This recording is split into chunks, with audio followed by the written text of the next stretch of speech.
-2 और -2। अब आप कहोगे मुझसे कि सर आपने तो हमें ये कहा था कि जब भी सार्वंतर बराबर होता है तो वो AP होती है, तो ये कहाँ से AP है? क्योंकि सब में तो -2 आ रहा है। तो मैं आपको ये बता दूं ये AP ही है, क्योंकि अभी आपको मैंने सार्वंतर की कुछ चीज़ें बताई नहीं है, वो थर्ड वाले क्वेश्चन में आप जानेंगे बहुत अच्छे से। तो कैसे हैं आप सब लोग? आई होप आप सब बहुत अच्छे होंगे। मैं अपने YouTube channel KR study point पर आप सभी का स्वागत करता हूं। आज हम क्लास 10th की एकदम फ्रेश न्यू मैथमेटिक्स की एक्सरसाइज 5.1 का क्वेश्चन नंबर 1 और 2 हिंदी में सॉल्यूशन इसी वीडियो में करने वाले हैं। वीडियो काफ़ी ज़्यादा इंटरेस्टिंग होने वाली है और एकदम फ्रेश होने वाली। जितनी भी आपने इससे पहले वीडियोस देखी हैं उससे बिल्कुल अलग कॉन्सेप्ट होगा, तो वीडियो को जस्ट आप शुरू से लेकर लास्ट तक देखना। अगर आप वीडियो को स्किप डाउन या फास्ट फॉरवर्ड करेंगे तो आपको कुछ भी चीज़ नहीं समझ आएगी और आपके जो डाउट्स हैं वो वैसे के वैसे रहेंगे। तो जस्ट आप वीडियो को लास्ट तक देखना। वैसे तो मैंने फोर्थ जो एक्सरसाइज है वो पूरी की पूरी सॉल्व करके डाल रखी है, तो आप जस्ट इसके पीछे वाली जो मेरी वीडियो से जाके देख लेना, फिर उसका लिंक मैं अपने डिस्क्रिप्शन बॉक्स में डाल दूंगा, वो भी जाके एक बार भी चेक कर लेना। तो बिना किसी टाइम वेस्ट की चलिए इस इंटरेस्टिंग वीडियो को हम स्टार्ट। क्वेश्चन नंबर 1 आपके होम स्क्रीन पे आ रहा होगा। देखिए क्वेश्चन नंबर 1 क्या कह रहा है। ये कह रहा है निम्नलिखित स्थितियों में से किन स्थितियों में संबंधित संख्याओं की सूची AP है और क्यों? तो हमें बताना है कि ये जो सूची हमें दे रखी है क्या ये AP है या नहीं है। तो आपको सबसे पहले तो ये पता होना चाहिए कि AP होती क्या है। तो एक एग्जाम्पल के रूप में समझाता हूँ। देखिए AP जैसे कि आपको एक सीरीज दे रखी है 2, 4, 6, 8, 10 एंड कंटिन्यूस ऑन। मतलब ये AP है। कैसे बताता हूँ, याद रखना जब भी आपका जो बीच का सार्वंतर है, डिस्टेंस है, वो हमेशा जब भी सेम होगा तो वो AP होती है। जैसे यहाँ पर भी 2 का अंतर है, यहाँ पर भी 2 का अंतर है, यहाँ पर भी 2 का अंतर है और यहाँ पर भी आपका 2 का अंतर है, तो उसे हम क्या कहते हैं, ये AP है जब सार्वंतर आपका बिल्कुल सेम टू सेम होता है। AP में हमेशा ध्यान रखना जो आपका ये फर्स्ट जो नंबर होता है इसे हम कहते हैं प्रथम पद। ऐसे ये वाला इसका दूसरा पद होता है, तीसरा पद ये होता है, चौथा पद ये होता है, पांचवा पद ये होता है। अब हम ये निकालते कैसे हैं? सबसे पहले आपको ये पता चल गया कि प्रथम पद तो आगे वाली संख्या ही होती है। दूसरा पद देखिए निकालने का एक फॉर्मूला होता है, वो होता है आपका A प्लस का D। ऐसे ही तीसरा पद निकालने का आपका फॉर्मूला होता है A प्लस का 2D और चौथा पद निकालने का फॉर्मूला होता है A प्लस का 3D। हमेशा ध्यान रखना जैसे जैसे पद बढ़ते जाएंगे बस उससे एक कम छोटा आपका सार्वंतर होगा, ये इसका फॉर्मूला होता है। अभी हम सार्वंतर निकालना बाद में सीखेंगे। क्वेश्चन नंबर 3 में पूछा गया है। अभी हमसे जो भी कहेगा अभी हम धीरे धीरे चलते जाएंगे, जो जो चीज़ें नहीं आती जाएंगी मैं वो आपको लिखवाता जाऊंगा। तो ये इंपॉर्टेंट चीज़ है, इसको आप नोट डाउन कर देना। याद रखना AP जब भी एग्जिस्ट करती है जब वो इस क्वालिटी में फॉर्म करे, जब आपको पूरी की पूरी सूचना दे रखी होती है, आपको प्रथम पद भी दे रखा होता है, उसका सार्वंतर भी दे रखा होता है, तभी AP एग्जिस्ट करती है, वरना AP एग्जिस्ट नहीं करती। अब हम करते हैं क्वेश्चंस। क्वेश्चन नंबर 1 का आप फर्स्ट पार्ट देख लीजिए। देखो क्या कह रहा है, इसे मैं वर्बली समझा देता हूँ क्योंकि एग्जाम में ये नहीं आएगा, मैं आपको साफ साफ बता दूँ। ये जस्ट आपको इंट्रोड्यूस करने के लिए कि AP कैसी होती है। ये कह रहा है प्रत्येक किलोमीटर के बाद का टैक्सी का किराया, जबकि प्रथम किलोमीटर के लिए किराया 15 रुपये है और प्रत्येक अतिरिक्त किलोमीटर के लिए किराया 8 है। ज़रा आप समझिए, हम यहाँ पे लिखेंगे हम जानते हैं, हम क्या जानते हैं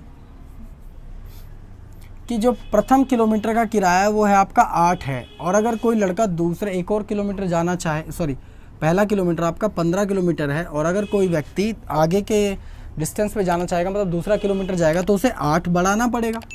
इसका मतलब 8 इसमें जोड़ देंगे, आ जाएगा 23। ऐसे ही अगर वो आगे वाले किलोमीटर के लिए और जाएगा तो कितना आ जाएगा, 29। ऐसे ही वो आगे वाले किलोमीटर के लिए जाएगा तो कितना आ जाएगा आपका, 37। अब वो जितना जाएगा वो उसका किराया बढ़ता जाएगा। इसमें हमें समझ के आता है जो आपका ये है वो आपका पहला पद है, और ये आपका दूसरा, ये तीसरा और ये चौथा पद, जैसे जैसे पद निकालते जाएंगे वो आते जाएंगे। ठीक है, तो ये आपकी AP है क्योंकि इसमें आपको पहला पद भी दे रखा है और जो इसका सार्वंतर है वो था 8, वो भी दे रखा था। तो हम ये लिख देंगे यह है AP संभव है, सिंपल। तो ये संभव करती है जो AP आपको दे रखी है सूची। ठीक है, चलिए इसी का एक सेकंड पार्ट पढ़ते हैं। देखिए सेकंड पार्ट देखिए, ये कह रहा है किसी बेलन सिलेंडर में उपस्थित हवा की मात्रा जबकि वायु निकालने वाले पंप प्रत्येक बार में हवा मतलब बेलन की शेष हवा का 1/4 भाग बाहर निकाल लेता है। तो देखिए कोई हमारा सिलेंडर है इस तरीके का, सेकंड पार्ट देखिए, सिलेंडर का आकार कैसा होता है, ऐसा होता है। अब जो ये सिलेंडर है इसका कुछ वॉल्यूम हमें दे रखा है, नहीं दे रखा, ना इसमें वॉल्यूम दे रखा, ना इसका साइज़ दे रखा, हमें इसमें कुछ भी सूचना नहीं दे रखी, बस इसमें हमें जो पंप है उसकी निकाली जाने वाली मात्रा दे रखी है, वो है 1/4। जब इसका आपको प्रथम पद या फिर सारवंतर नहीं दे रखा तो हम इसे एपी नहीं निकाल सकते, तो ये एपी नहीं है, सिंपल, ठीक है। देखिए इसका थर्ड क्वेश्चन देखिए, ये कह रहा थर्ड क्वेश्चन, प्रत्येक मीटर की खुदाई के बाद एक कुआं खोदने आई लागत, जैसे कि हम कुआं खोदते हैं, कई लोग चाहते हैं 10 मीटर का कुआं हो, कई लोग 20 मीटर 30 मीटर ऐसे ऐसे चाहते हैं। तो ये कह रहा है कि अगर हम प्रथम मीटर की खुदाई करेंगे तो प्रथम मीटर के लिए जो खुदाई की लागत है वो 150 रुपये आएगी, ठीक है। मैं लिख लेता हूँ, तो यहाँ पे हम लिखेंगे, हम जानते हैं, देखो जो प्रथम लागत आएगी वो आएगी आपकी 15, ठीक है।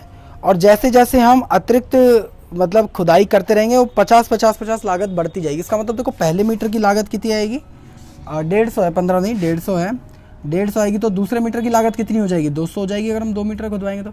ऐसे ही तीसरे मीटर की हो जाएगी आपकी 250, ऐसे ही चौथे मीटर की हो जाएगी आपकी 300। तो इसमें आपको देखो पहला पद भी आपको दे रखा है A1, और इसमें आपको देखो सारवंतर भी आपको कितना दे रखा था, 50। तो इसका मतलब ये एपी एग्जिस्ट करती है, ये संभव है। तो हम यहाँ लिख देंगे ये है एपी संभव है। तो सिंपल था ये क्वेश्चन। आओ चलो एक बारी फोर्थ क्वेश्चन की ओर चलते हैं। फोर्थ क्वेश्चन देखो क्या कह रहा है, कह रहा है खाते में प्रत्येक वर्ष का मिश्र धन जबकि 10,000 की राशि 8% चक्रवृद्धि ब्याज वार्षिक दर से चक्रवृद्धि ब्याज पर जमा की जाती है। देखो इसमें आपको इनिशियल राशि तो दे रखी है 10,000, लेकिन टाइम पीरियड नहीं दे रखा। जब टाइम पीरियड नहीं दे रखा तो हम कैसे निकाल सकते हैं कि वो कितने वर्ष का ब्याज की बात कर रहा है। तो इसका मतलब ये जो फोर्थ क्वेश्चन है ये भी आपका एपी एग्जिस्ट नहीं करता, ये संभव ही नहीं है। तो जो भी संभव था वो मैंने दो आपको सारे क्वेश्चन करा दिया। आई होप आपको ये क्वेश्चन बहुत ज़्यादा अच्छे से समझ आ गया होगा। अब किस तरीके के एग्जाम में क्वेश्चन आते हैं वो सेकंड जो क्वेश्चन है वहाँ से चालू होंगे। ये जस्ट आपको वर्बली समझाने का था कि हम एपी को कैसे पहचानते हैं, ठीक है। तो चलिए सेकंड क्वेश्चन करते हैं इसका। देखिए सेकंड क्वेश्चन देखिए क्या कह रहा है, दी हुई एपी के प्रथम 4 पद हमें ज्ञात करना है। तो देखो भाई पहला पद क्या होता है, जो आगे वाली संख्या होती है। दूसरा पद हम ऐसे निकाल सकते हैं, तीसरा पद क्या होता है ऐसे, और चौथा पद ऐसा होता है। तो हम चारों के चारों पद निकाल लेंगे, ठीक है। प्रथम 4 पद लिखिए, जबकि प्रथम पद ए और सारवंतर जो है वो डी है। तो जो हमें दे रखा है हम लिख देते हैं। देखो क्वेश्चन नंबर 2 का फर्स्ट क्वेश्चन जो भी आपको दे रखा है वो हम यहाँ पे लिख देंगे, दिया है। देखो आपको क्या दे रखा है, आपको दे रखा है ए इक्वल टू में दे रखा है आपको 10, और जो आपको सारवंतर मतलब डी आपको दे रखा है 10। तो हम यहाँ पे लिखेंगे प्रश्न के अनुसार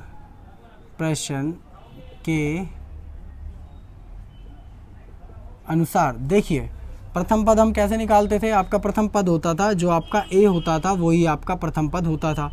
दूसरा पद हम कैसे निकालते थे इस फॉर्मूले से, मतलब जिसमें ए प्लस का डी हो जाता था। तीसरा पद हम कैसे निकालते थे, जिसमें आपका ए प्लस का 2d हो जाता था। और फोर्थ जो चौथा पद होता था उसमें हम ए प्लस का 3d करते थे। तो वैल्यूज़ रख दो, ए आपको कितना दे रखा है 10, तो हमारा पहला पद आ गया। दूसरा पद ए प्लस का डी, ए आपको कितना दे रखा है 10 प्लस का डी आपको कितना दे रखा है 10, तो ये दूसरा पद आ गया। तीसरा पद ए 10 प्लस का 2d प्लस का 2 और डी आपको कितना दे रखा है 10, तो इसे हम 16 सॉल्व कराएंगे तो 10 और ये हो जाएगा आपका 20, तो मैं डायरेक्ट लिख दूंगा 30। ऐसे यहाँ पे ए प्लस का 3d, ए आपका है 10 प्लस का 3 ऐसे कैसे, और डी की जगह आ जाएगा आपका 10, ये हो जाएगा आपका 30 और 10 आपका कितना हो जाएगा 40। तो मैंने डायरेक्ट लिख दिया। तो इसके प्रथम 4 पद हम लिख सकते हैं आराम से, लिखेंगे प्रथम 4 पद।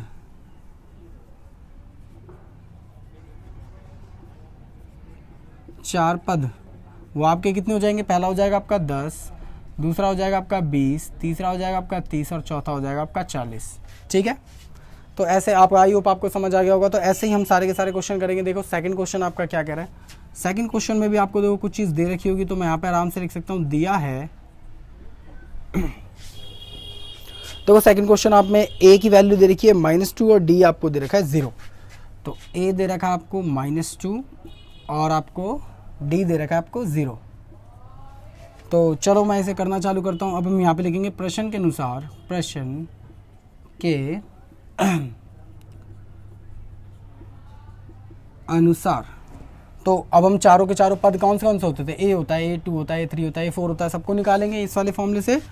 तो ए क्या होता है आपका A1, पहला पद ए होता था, दूसरा पद क्या होता था a प्लस का डी होता था, तीसरा पद आपका क्या होता था, वो होता था आपका a प्लस का 2d होता था, और चौथा पद आपका क्या होता था, वो होता था a प्लस का 3d होता था। अब सारी की सारी वैल्यूज रख दो, आपके चारों के चारों पद निकल आएंगे। पहला पद a आपको दे रखा है -2, दूसरा पद a प्लस का d, तो a की जगह आ जाएगा आपका -2 प्लस का d की जगह आ जाएगा आपका 0। तो इसे सॉल्व करेंगे तो -2 ही आएगा, क्योंकि इसमें ये जोड़ देंगे तो -2 ही रहेगा। तीसरा पद a प्लस का 2d, तो a की जगह आ जाएगा आपका -2 प्लस का 2d, 2 ऐसे का ऐसे ही, और d की जगह आएगा आपका 0। तो ये तो पूरा आपका 0 हो जाएगा, सिर्फ क्या बचेगा यहाँ पे -2। अब देखिए चौथा पद लास्ट वाला निकालते हैं, कह रहा है a प्लस का 3d, तो a की जगह आ जाएगा आपका -2 प्लस का 3 ऐसे का ऐसे ही, और d की जगह आ जाएगा आपका 0। तो ये सारा 0 हो जाएगा, सिर्फ आपका क्या बचेगा -2। तो आपके देखिए प्रथम 4 पद आपके क्या निकल के आए, प्रथम 4 पद वो निकल के आए आपके -2 और -2। अब आप कहोगे मुझसे कि सर आपने तो हमें ये कहा था कि जब भी सारवंतर बराबर होता है तो वो AP होती है, तो ये कहाँ से AP है, क्योंकि सब में तो -2 आ रहा है। तो मैं आपको ये बता दूं ये AP ही है, क्योंकि अभी आपको मैंने सारवंतर की कुछ चीज़ें बताई नहीं है, वो थर्ड वाले क्वेश्चन में आप जानेंगे बहुत अच्छे से।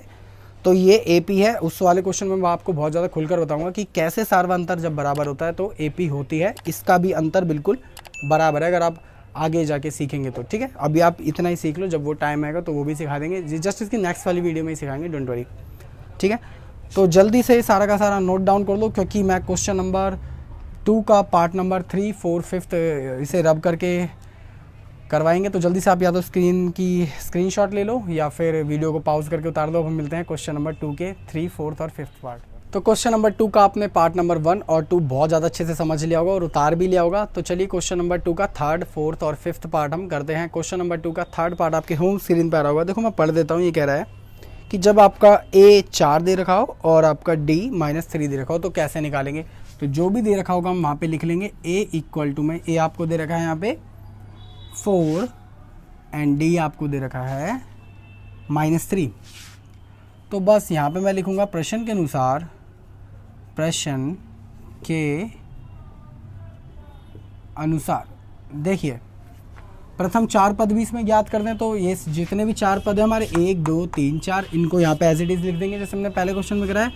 तो a प्रथम पद a होता है, दूसरा पद होता है आपका a प्लस का d होता है, तीसरा पद होता है आपका a3 होता है, a प्लस का 3d होता है, और चौथा पद होता है आपका a प्लस का, यहाँ पे 2 आएगा, 3d होता है। ठीक है, तो सारी वैल्यूज डाल दो। a आपको कितना दे रखा है 4, दूसरा पद a प्लस का d, a आपको दे रखा है 4 प्लस का निशान ऐसे कैसे ही, और d आपको दे रखा है -3। से सॉल्व करा लेते हैं। तो जब माइनस की मल्टीप्लाई प्लस से होगी तो आपका माइनस का निशान आ जाएगा, 4 ऐसे कैसे ही -3, इसको जब हम सॉल्व कराएंगे तो आपका आ जाएगा 1। देखो तीसरा पद a प्लस का 2d, तो a आपका क्या है, वो है 4 प्लस का 2d, तो 2 ऐसे कैसे और d की जगह क्या आ जाएगा आपका -3। से थोड़ा सिंप्लीफाई करते हैं, तो 4 ऐसे का ऐसे ही, माइनस की मल्टीप्लाई जब प्लस से होगी तो आपका माइनस का निशान आएगा, और 2 3 होता है 6, तो जब हम इसे सॉल्व कराएंगे तो आ जाएगा -2। माइनस का निशान इसलिए आएगा क्योंकि बड़ी वाली संख्या क्या हो गया आपका माइनस लगा हुआ है। इसे भी सॉल्व करा लेते हैं चौथे पद को। तो a प्लस का 3d, a आपका है 4 प्लस का 3 ऐसे कैसे, और d है आपका -3। तो इसे थोड़ा सा सिंप्लीफाई कराते हैं। माइनस की मल्टीप्लाई जब प्लस से होगी तो माइनस का निशान आएगा, और 4 ऐसे का ऐसे ही, माइनस का निशान आगे, और 3 3 9। इसे जब हम सॉल्व कराएंगे तो आपका आ जाएगा -5। इसका मतलब आपके ये चारों पद निकल आए हैं। तो मैं यहाँ पर आराम से लिख सकता हूँ। तो मैं यहाँ पे लिख दूंगा प्रथम 4 पद वो क्या निकल के आपके 4 1 2 4, 1, -2 और -5। तो ये आपकी एक एपी है छोटी सी जिसमें 4 पद है। हम चाहें तो आगे भी निकाल सकते हैं, बस फॉर्मूला क्या है, बढ़ता जाएगा। जैसे 5वां पद हो जाएगा a प्लस का 4d। सोचिए छठा पद क्या होगा, मैंने क्या बताया था आपको, सोचिए छठा पद क्या होगा, a प्लस का 5d। 7वां पद क्या होगा, a प्लस का 6d। सिंपल। तो ऐसे हम जो भी पद चाहें उसे फाइंड आउट कर सकते हैं। तो चलिए इसी के 4th पार्ट की ओर चलते हैं। तो 4th पार्ट भी देखते हैं, जो भी दिया होगा हम लिख देंगे। दिया है, देखिए क्या दे रखा है 4th पार्ट में, आपको दे रखा है a इक्वल टू में दे रखा है -1 और d दे रखा है 1/2 फ्रैक्शन में। तो फ्रैक्शन से डरने की जरूरत नहीं है, बहुत इजी क्वेश्चन है, डोंट वरी ये वाला, ठीक है। तो आपको a दे रखा है आपको -1 और d आपको दे रखा है 1/2। तो बस यहाँ पे मैं लिखूंगा प्रश्न के अनुसार, प्रश्न के अनुसार। अब मैं जो भी ये नीचे वाली चीज़ है यहाँ पे करा दूंगा, क्योंकि मेरे को काफ़ी ज़्यादा नीचे झुकना पड़ेगा, तो मैं उसको अब यहाँ पे सॉल्व कराएंगे। तो पहला पद देखिए आपका क्या होता था, वो होता था आपका a। दूसरा पद आपका क्या होता था, वो होता था a प्लस का d। तीसरा पद आपका क्या होता था, वो होता था a प्लस का 2d। और चौथा पद आपका क्या होता था, वो होता था a प्लस का 3d। तो देखिए पहला पद a आपको क्या दे रखा है, -1, तो ठीक है, इसे रख दो -1। देखो दूसरा पद a प्लस का d, तो दूसरा a प्लस का d मतलब -1 प्लस का d आपको क्या दे रखा था, 1/2। देखिए इस चीज़ को कैसे सॉल्व कराते हैं, यहाँ पे बता देता हूँ एक बारी करके। जब भी आपका इस तरीके से लिखा हो तो हमेशा इसकी मल्टीप्लाई इससे होगी, तो 2 1 कम 2, बट साइन माइनस का आएगा और बीच में प्लस का 1 डिवाइडेड बाई 2, ऐसे का ऐसे। इसे सॉल्व कराएंगे तो आ जाएगा आपका माइनस का 1/2, बिकॉज माइनस का साइन इसलिए आएगा क्योंकि बड़ी वाली संख्या क्या आ गया आपका माइनस लगाया। तो इसका आंसर क्या निकल के आएगा, मैं डायरेक्ट लिख सकता हूँ ये वाली चीज़ यहाँ पर, जो क्योंकि हमने सॉल्व करा दी है, तो -1/2 निकल के आएगा। चलो एक बार इसे सॉल्व कराते हैं। तो देखो नहीं, इसका आंसर ये निकल के आया था ना 1/2। इसके लिए तो अभी हमने सॉल्व किया ही नहीं, तो चलो इसके लिए सॉल्व करते हैं। तो तीसरा पद a प्लस का 2d, a आपका क्या है, वो है आपका -1 और d आपका क्या है 1/2। तो -1 प्लस का 2 ऐसे कैसे ही, और d की जगह 1/2। अब देखो ये दोनों ऊपर नीचे हैं डिवाइड में और सेम टेबल से कट जाएंगे, तो 2 से 2 कट जाएगा, और ये प्लस का 1 है और ये माइनस का 1 है। इस तरीके से माइनस का 1 और प्लस का 1, तो एक में से एक गया तो 0 बचेगा। तो यहाँ पे क्या आ जाएगा आपका 0। तो चलो इस वाले पद को सॉल्व कराते हैं, चौथे पद को। चौथा पद क्या कह रहा है, a प्लस का 3d, तो a की जगह आ जाएगा आपका -1 और d की जगह आ जाएगा आपका 1/2। तो 3 है, प्लस का निशान ऐसे कैसे, 3 ऐसे कैसे, और d की जगह आ जाएगा 1/2। तो चलो एक बार इसे सॉल्व करना सिखाता हूँ। देखो यहाँ पे लिखा है -1 प्लस का 3 ब्रैकेट में 1/2। हमेशा याद रखना इसकी मल्टीप्लाई सीधे सीधे हो जाती है, तो यहाँ पे निकल के आएगा आपका -1 प्लस का 3/2। अब इसे भी वैसे ही सॉल्व कराएंगे इसकी मल्टीप्लाई से, तो क्या आ जाएगा -2 प्लस का 3 ऐसे कैसे डिवाइडेड बाय 2 ऐसे कैसे। तो इसमें से जब ये जाएगा तो आपका 1/2 बचेगा, प्लस का बचेगा क्योंकि बड़ी वाली संख्या आपकी प्लस की है। तो ये आपका सॉल्व हो क्या आ जाएगा 1/2। इसका मतलब हमारे जो चारों के 4 पद जो निकल के आए हैं, 4 पद, वो आपके क्या क्या निकल के आए, -1, 1/2, 0 और 1/2। ये माइनस का था, मेरे को याद आ गया अच्छे से, तो माइनस का, ठीक है। ये आपके चारों के चारों पद निकल आए हैं। तो चलिए इस वीडियो का लास्ट पार्ट करते हैं, पार्ट नंबर 5, क्वेश्चन नंबर 2। तो जो भी आपको दे रखा है देख लीजिए एक बारी, दिया है मैं लिख देता हूँ। तो आपको देखिए इसमें दे रखा है, पॉइंट्स में दे रखा है, और भी ज़्यादा ईजी है। ये आपको a दे रखा है यहाँ पे 1.25 बट माइनस का, और d आपको दे रखा है माइनस का 0.25। तो बस वापस मैं क्या करूँगा, प्रश्न के अनुसार लिखूँगा। याद रखना आपको एग्ज़ाम में, आप 10th क्लास में आ गए हो, इस ही फॉर्मेट से करना है। आपके कई दोस्त या जानकार ऐसे होंगे, उनको कोई फ़र्क नहीं पड़ता कैसे वो कर रहे हैं, उनको बस ये पता है कि पहला पद ये, दूसरा पद ये, तीसरा पद ये, उनको कुछ फॉर्मेशन के बारे में कुछ नहीं पता। बट आप लोग सीरियसली ऐसे ही करके आना, आपको फुल मार्क्स मिलेंगे, क्योंकि 10th क्लास में आपको साफ साफ बता दूँ, स्टेप बाय स्टेप के मार्क्स होते हैं। अगर आप डायरेक्ट यहाँ से स्टार्ट करोगे और यहाँ कहीं गलती कर दोगे, तो सबसे पहली बात आपके 1.5 नंबर तो यहीं कट गया, ठीक है, और यहाँ पे 1 नंबर कट गया। तो 5 में से कितने नंबर मिले, करने के बाद भी क्वेश्चन सिर्फ 1 नंबर, ठीक है। तो आप इसी तरीके से करना एग्जाम में, ठीक है। तो चलिए अब इस क्वेश्चन पे आते हैं एक बारी। तो यहाँ पे मैं लिखूंगा प्रश्न के अनुसार, प्रश्न के अनुसार। तो देखिए प्रश्न के अनुसार पहला पद हमारा क्या होता था, वो होता था ए। दूसरा पद आपका क्या होता था, वो होता था ए प्लस का डी। तीसरा पद आपका क्या होता था, ए प्लस का 2d। और चौथा पद आपका क्या होता था, वो होता था ए प्लस का 3d। अब आप सोचिए मैं बार बार ही क्यों लिखता हूँ प्रश्न के अनुसार भी सारे के सारे पद, बिकॉज ऑफ दिस आप लोगों की प्रैक्टिस हो जाए। क्योंकि अगर आप ये, मैं जानता हूँ अच्छे से, अगर आप ये बार बार नहीं लिखोगे तो आप अपनी कॉपी में तो गलती करोगे और एग्जाम में तो भर के गलतियाँ करोगे। तो आप ये बार बार लिखा करिए जिससे कि आपकी प्रैक्टिस हो जाए लिखने की, ठीक है। तो देखिए पहला पद ए आपका क्या दे रखा है, माइनस का 1.25। दूसरा पद ए प्लस का डी, ए आपका क्या है, माइनस का 1.25, प्लस का निशान ऐसे कैसे ही, और डी आपको दे रखा है माइनस का 0.25। इसे थोड़ा सा सॉल्व कराते हैं। तो माइनस का 1.25 ऐसे कैसे ही, माइनस की मल्टीप्लाई प्लस से होगी तो माइनस का साइन आएगा, और 0.25 ऐसे कैसे ही, दोनों माइनस माइनस आपके क्या होते हैं, प्लस, बट साइन किसका आता है, माइनस का। तो माइनस का आ जाएगा और उन दोनों को हम प्लस करा देंगे तो आ जाएगा 1.50। इसे भी थोड़ा सा सॉल्व कराते हैं। तीसरा पद क्या कहता है, आपका कहता है ए प्लस का 2d। ए आपका है माइनस का 1.25, प्लस का 2 ऐसे कैसे, और डी की जगह आपका माइनस का 0.25। इसे थोड़ा सा सॉल्व कराते हैं। देखो माइनस का 1.25 ऐसे कैसे ही, माइनस की मल्टीप्लाई जब प्लस से होगी तो आपका माइनस का निशान आ जाएगा, और इसकी मल्टीप्लाई से होगी तो आपका आ जाएगा 0.50।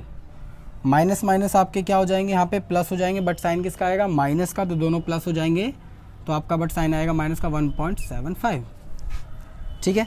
लास्ट पद भी निकालते हैं, चौथा पद आपका कहता है ए प्लस का 3d। तो ए की जगह आपका क्या आ जाएगा, माइनस का 1.25, प्लस का 3 ऐसे कैसे ही, और डी की जगह आ जाएगा आपका माइनस का 0.25। माइनस का 1.25 ऐसे का ऐसे ही, माइनस की मल्टीप्लाई जब प्लस होगी तो माइनस का निशान आएगा, 3 की मल्टीप्लाई से होगी तो आपका आएगा 0.75। दोनों को हम क्या करा लेंगे, प्लस, क्योंकि माइनस माइनस होता है आपका प्लस। तो दोनों को जब मैं सॉल्व करा दूंगा तो आ जाएगा आपका माइनस का 2.00। तो ये हमारे चारों के 4 पद निकल आए हैं। तो मैं लिख दूंगा प्रथम 4 पद वो आपके क्या निकल के आए हैं, माइनस का 1.25, कॉमा माइनस का 1.50, कॉमा माइनस का 1.75, कॉमा माइनस का 2.00। तो आपके ये भी चारों पद निकल आए। आई होप आपको बहुत ज़्यादा अच्छे से समझ आ गया होगा। बाकी मैंने वीडियो में बहुत ज़्यादा खुल के बताया, अगर आपने फास्ट फॉरवर्ड या स्किप नहीं करा होगा तो आपके सारे डाउट्स आई नो इसी में क्लियर हो जाएंगे।